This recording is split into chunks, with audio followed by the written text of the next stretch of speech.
আপনি চাকরি করেন, আপনার মায়না দেয় ওই গরিব কৃষক, আপনার মায়না দেয় ওই গরিব শ্রমিক, আপনার সংসার চলে ওই টাকায়, আমি গাড়ি চলি ওই টাকায়।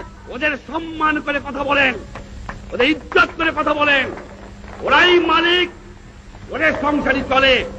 এ বেটা কোত্থেকে আসলি? সরকারি কর্মচারীকে বলবো, মনে রেখো এই স্বাধীন দেশ ব্রিটিশ কলোনি নয়, পাকিস্তানি কলোনি নয়। যে লোককে দেখবা তার চেহারাটা মতো বাবার মতো, তোমার ভাইয়ের মতো, ওর পরিশ্রমের পয়সা ওরাই হবে সম্মান বেশি পাবে, কারণ ওরা নিজে কামাই করে খায়। আর তোমরা কাজ করিয়া।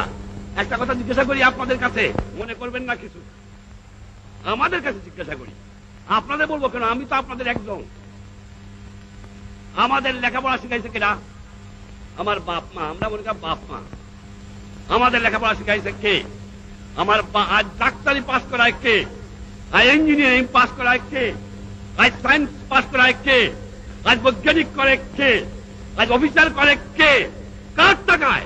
আপনাদের কাছে আমার জিজ্ঞাসা, শিক্ষিত ভাইরা, আপনার লেখাপড়ার খরচ করে দিয়েছে শুধু আপনার সংসার দেখার জন্য নয়, আপনার ছেলে মেয়ে দেখার জন্য নয়, দিয়েছে তাদের আপনি কাজ করবেন, সেবা করবেন।